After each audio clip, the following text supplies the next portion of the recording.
The Chronicles of Narnia, The Lion, the Witch, and the Wardrobe by C.S. Lewis, Chapter 14, The Triumph of the Witch. As soon as the witch had gone, Aslan said, "We must move from this place at once. It will be wanted for other purposes. We shall encamp tonight at the fords of Baruna." Of course, everyone was dying to ask him how he had arranged matters with the witch, but his face was stern, and everybody's ears were still ringing with the sound of his roar, and so nobody dared. After a meal, which was taken in the open air on the hilltop, for the sun had got strong by now and dried the grass, they were busy for a while taking the pavilion down and packing things up. Before 2 o'clock they were on the march and set off in a northeasterly direction, walking at an easy pace, for they had not far to go. During the first part of the journey, Aslan explained to Peter his plan of campaign. "As soon as she has finished her business in these parts," he said, "the witch and her crew will almost certainly fall back to her house and prepare for a siege. You may or may not be able to cut her off and prevent her from reaching it." He then went on to outline 2 plans of battle, one for fighting the witch and her people in the wood, and another for assaulting her castle. And all the time he was advising Peter on how to conduct operations, saying things like, "You must put your centaurs in such a place," or "You must post scouts to see that she doesn't do so-and-so," till at last Peter said, "But you will be there yourself, Aslan." "I can give you no promise of that," said the lion, and he continued giving Peter his instructions. For the last part of the journey it was Susan and Lucy who saw most of him. He did not talk very much, and seemed to them to be sad. It was still afternoon when they came down to a place where the river valley had widened out, and the river was broad and shallow. This was the fords of Baruna, and Aslan gave orders to halt on this side of the water. But Peter said, "Wouldn't it be better to camp on the far side, for fear she should try a night attack or anything?" Aslan, who seemed to have been thinking about something else, roused himself with a shake of his magnificent mane and said, What's that?" Peter said it all over again. "No," Aslan said in a dull voice, as if it didn't matter. "No, she will not make an attack tonight." And then he sighed deeply, but presently he added, "All the same, it was well thought of. That is how a soldier ought to think. But it doesn't really matter." So they proceeded to pitch their camp. Aslan's mood affected everyone that evening. Peter was feeling uncomfortable too at the idea of fighting the battle on his own. The news that Aslan might not be there had come to a great shock to him. Supper that evening was a quiet meal. Everyone felt how different it had been last night or even that morning. It was as if the good times, having just begun, were already drawing to their end. This feeling affected Susan so much that she couldn't get to sleep when she went to bed. And after she had lain counting sheep and turning over and over, she heard Lucy give a long sigh and turn over just beside her in the darkness. "Can't you get to sleep either?" said Susan. "No," said Lucy. "I thought you were asleep. I say, Susan." "What?" "I have a most horrible feeling, as if something were hanging over us." "Have you?" "Because, as a matter of fact, so have I." "Something about Aslan," said Lucy. "Either some dreadful thing is going to happen to him, or something dreadful that he's going to do." "There's been something wrong with him all afternoon," said Susan. "Lucy, what was that he said about not being with us at the battle? You don't think he could be stealing away and leaving us tonight, do you?" "Where is he now?" said Lucy. "Is he here in the pavilion?" "I don't think so." "Susan, let's go outside and have a look around. We might see him." "All right, let's," said Susan. "We might just as well be doing that as lying awake here." Very quietly the 2 girls groped their way among the other sleepers and crept out of the tent. The moonlight was bright and everything was quite still, except for the noise of the river chattering over the stones. Then Susan suddenly caught Lucy's arm and said, "Look, on the far side of the camping ground, just where the trees began, they saw the lion slowly walking away from them into the wood. Without a word they both followed him.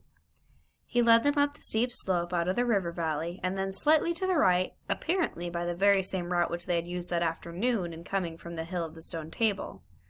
On and on he led them, into dark shadows and out into pale moonlight, getting their feet wet with the heavy dew. He looked somehow different from the Aslan they knew.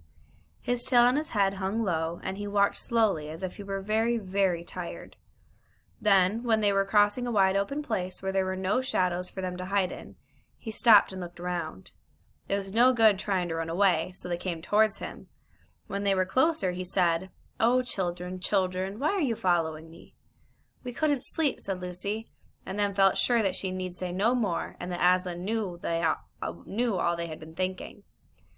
"Please, may we come with you, wherever you're going?" asked Susan. "Well," said Aslan, and seemed to be thinking. Then he said, "I should be glad of company tonight. Yes, you may come, if you will promise to stop when I tell you, and after that leave me to go on alone." "Oh, thank you, and we will," said the two girls. Forward they went again, and one of the girls walked on each side of the lion, but how slowly he walked! And his great royal head drooped so that his nose nearly touched the grass. Presently he stumbled and gave a low moan. "Aslan, dear Aslan," said Lucy, "what is wrong? Can't you tell us?" "Are you ill, dear Aslan?" asked Susan. "No," said Aslan, "I am sad and lonely. Lay your hands on my mane so I can feel you are there, and let us walk like that." And so the girls did what they would have never dared to do without his permission, but what they had longed to do ever since they first saw him, and buried their cold hands in the beautiful sea of fur, and stroked it, and, so doing, walked with him. And presently they saw that they were going with him up the slope of the hill on which the stone table stood. They went up at the site where the trees came furthest up, and when they had got to the last tree, it was the one that had some bushes about it, Aslan stopped and said, "Oh, children, children, here you must stop, and whatever happens, do not let yourselves be seen. Farewell." And both the girls cried bitterly, though they hardly knew why, and clung to the lion, and kissed his mane, and his nose, and his paws, and his great, sad eyes. Then he turned from them, and walked out onto the top of the hill, and Lucy and Susan, crouching in the bushes, looked after him, and this is what they saw. A great crowd of people were standing all round the stone table, and though the moonlight was shining, many of them carried torches which burned with evil-looking red flames and black smoke. But such people! Ogres with monstrous teeth, and wolves and bull-headed men, spirits of evil trees and poisonous plants, and other creatures whom I won't describe, because if I did, the grown-ups would probably not let you read this book. Cruels and hags and incubuses, wraiths, horrors, ifrits, sprites, orkneys, woozies, and etons. In fact, here were all those who were on the witch's side, and whom the wolf had summoned at her command.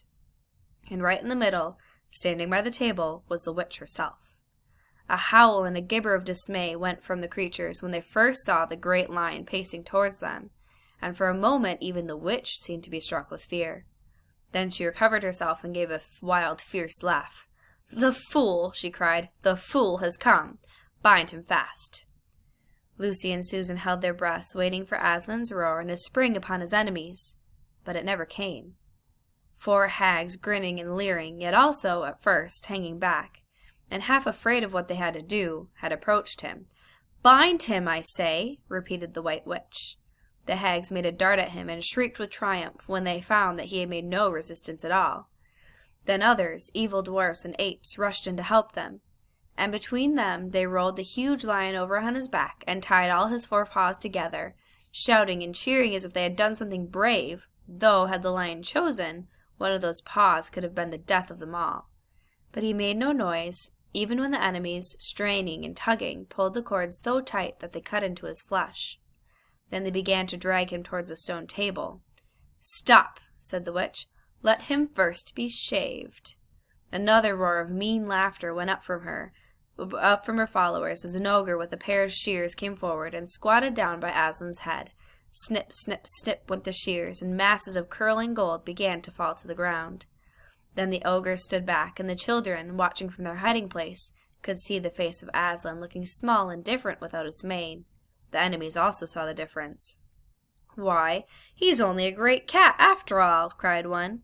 "Is that what we were afraid of?" said another. And they surged round Aslan, jeering at him, saying things like, "Puss, puss, poor pussy," and "How many mice have you caught today, cat?" and "Would you like a saucer of milk, pussums?" "Oh, how can they?" said Lucy, tears streaming down her cheeks. "The brutes, the brutes!" For now that the first shock was over, the shorn face of Aslan looked to her braver, and more beautiful, and more patient than ever. "Muzzle him," said the witch. And even now, as they worked about his face, putting on the muzzle, one bite from his jaws would have cost 2 or 3 of them their hands. But he never moved. And this seemed to enrage all that rabble. Everyone was on him now. Those who had been afraid to come near him even after he was bound began to find their courage, and for a few minutes the two girls could not even see him, so thickly was he surrounded by the whole crowd of creatures, kicking him, hitting him, spitting on him, jeering at him. At last the rabble had had enough of this. They began to drag the bound and muzzled lion over to the stone table, some pulling and some pushing. He was so huge that even when they got them there, it took all their efforts to hoist him onto the surface of it. There was more tying and tightening of cords. The cowards, sobbed Susan. Are they still afraid of him, even now?